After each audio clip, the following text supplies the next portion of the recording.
Hello students, ये हमारा continuation है इलेक्ट्रोलाइट्स की वीडियो का। किसी वजह से वो वीडियो एक पार्ट में ही हो पाई। थर्ड हमारा मोस्ट इंपॉर्टेंट होता है क्लोराइड।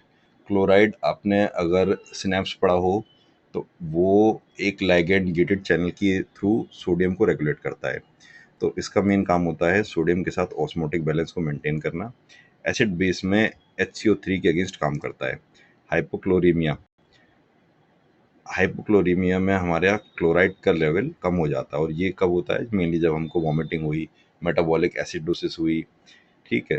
हाइपर, जैसे कि हमें पता है कि लेवल बढ़ना है, हाइपर क्लोराइड होता है जब डिहाइड्रेशन हो, रीनल फेलियर हो, डायरिया हो, कशिंग सिंड्रोम हो। बेसिकली क्या है, इसमें भी वही कॉन्सेप्ट आ जाता है कि क्लोराइड का लेवल तो बढ़ता चला गया और वाटर का लेवल कम होता चला गया, तो क्लोराइड एक्यूमुलेट हो जाता है, जिसको हम बोलते हैं हाइपरक्लोरीमिया। फिर आ जाता है हमारा कैल्शियम। कैल्शियम आपको पता है बोन्स प्लस टीथ फॉर्मेशन के लिए कितना इंपॉर्टेंट है, और नर्व ट्रांसमिशन, जो अभी हमने नर्व सिग्नल को पढ़ा था, वो आता है। मसल कॉन्ट्रेक्शन में इसका रोल बहुत ज़रूरी होता है। हाइपोकैल्सीमिया, हाइपर यानी कि कम, और कैल्शियम अमोनिया मतलब कैल्शियम का लेवल। जब ये लेवल लेस देन 8.5 mg/dl हो जाता है तो उसको हम हाइपोकैल्सीमिया कहते हैं, और ये मेनली पैराथायरॉयड हार्मोन में कमी की वजह से होता है। और आपको पता है कैल्शियम का लेवल हमारी बॉडी में पैराथायरॉयड हार्मोन ही मेंटेन करता है, या विटामिन डी की डिफिशियंसी हो बहुत ज़्यादा। इसके सिम्टम्स होते हैं कि वीकनेस बहुत होगी, क्रैम्प्स बहुत होंगे, ब्लीडिंग नहीं रुकेगी, क्लॉटिंग फैक्टर लो हो जाएगा। नेक्स्ट है हमारा हाइपर कैल्सीमिया। हाइपर कैल्सीमिया होता है जब ग्रेटर देन 10.5 हो। ये तब होता है, इसके मेन कारण क्या होते हैं कि अगर किसी को कैंसर है, या विटामिन डी की ओवरडोज हो गई है, या थाइजाइड डायरेटिक्स वो ले रहा है, तो उसमें हाइपर कैल्सीमिया होता है। जनरली प्रैक्टिकली आप देखेंगे हाइपर कैल्सीमिया कैंसर के केसेस में ही सबसे ज़्यादा होता है, और इसके सिम्टम्स ये होते हैं कि पेशेंट से उठा नहीं जाता, उसको लेटे रहने का मन करता है। एरिथमियाज होते हैं, यानी कि हार्ट रेट ऊपर नीचे, सडनली ऊपर चला जाएगा, सडनली नीचे आ जाएगा, या ईकेजी चेंजेस हो गए। अच्छा, फिर हमारा आ जाता है मैग्नीशियम। मैग्नीशियम में क्या होता है, प्रोटीन और कार्बोहाइड्रेट मेटाबॉलिज्म के लिए मैग्नीशियम बहुत इंपॉर्टेंट है।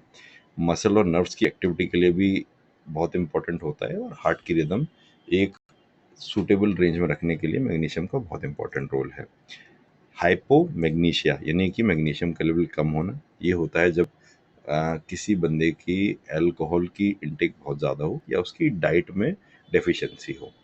हाइपर मैग्नीशिया होता है जब कोई बंदा मतलब कई लोगों को एसिडिटी होती है, तो वो आपने देखा होगा डाइजिन या और तरह के एंटासिड्स कंटिन्यूसली पीते रहते हैं, तो उसकी वजह से मैग्नीशियम का लेवल कंटिन्यूसली बढ़ता जाता है, क्योंकि मैग्नीशियम ही उसमें होता है मेन कॉन्स्टिट्यूएंट।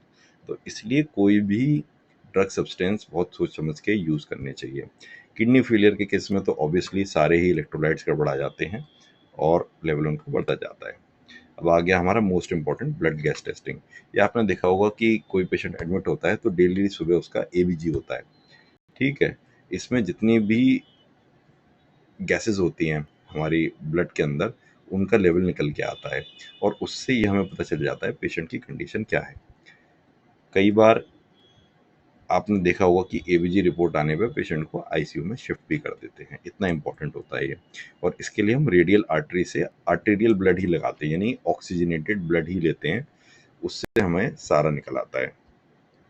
इसके प्रिकॉशन ये होते हैं कि एबीजी के लिए जो ब्लड लेते हैं वो विदिन 10-15 मिनट उसका सैंपल लग जाना चाहिए, और आइस पे रख के उसको ले जाते हैं, जिससे उसमें रेस्पिरेटरी गैसेस की रिएक्शन ना हो। आज के समय में प्रैक्टिकली एबीजी की मशीन्स आ गई हैं ऑटोमेटिक, जैसे डिस्पेंसर होते हैं वैसे ही होते हैं, कि बस आपने उसका सैंपल निकाला और उसको पिला दिया, और तुरंत वो सारी रिपोर्ट दे देता है। तो अब ये सब प्रॉब्लम्स नहीं आती। हालांकि हमको ये देखना है कि जो हम वायल ले रहे हैं उसमें एयर बबल्स ना हो, उसकी कैपिंग प्रॉपर होनी चाहिए, और जो रिपोर्ट है उसमें टेम्परेचर और FiO2 की क्लिनिकल कंडीशन भी मेंशन होनी चाहिए। तो एक बार हम अपनी रिवाइज कर लेते हैं समरी को। सोडियम का लेवल हमारा 135 टू 145। अच्छा, एग्जाम पॉइंट ऑफ व्यू से और प्रैक्टिकली इन पांचों की रेंजेस बहुत इंपॉर्टेंट हैं। इजी हैं, इतनी दिक्कत नहीं आएगी, क्योंकि इसमें आप उसको हाइपर में डिवाइड करके पढ़ेंगे, तो उनको ज़रूर तैयार कर लीजिए। सोडियम की नॉर्मल रेंज होगी 135 टू 145, पोटेशियम की होगी 3.5 टू 5.3, क्लोराइड हमारा 98 टू 107 होता है, और कैल्शियम 8.5 टू 10.5, ठीक है। मैग्नीशियम हमारा 1.5 टू 2.5। यहाँ पे हम mg/dl नहीं, MEQ पर लीटर करते हैं, ठीक है। तो इसी के हिसाब से इसमें हाइपो और हाइपर किस वजह से हो रहा है और उससे हमें क्या दिक्कत हो रही है, ये बेसिक कॉन्सेप्ट आपको आना चाहिए। बहुत ही इंपॉर्टेंट कॉन्सेप्ट्स हैं, क्योंकि इसी से पूरा ट्रीटमेंट डिफाइन होता है पेशेंट का।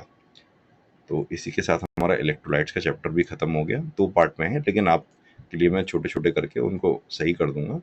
तो नेक्स्ट चैप्टर में मिलते हैं। Thank you.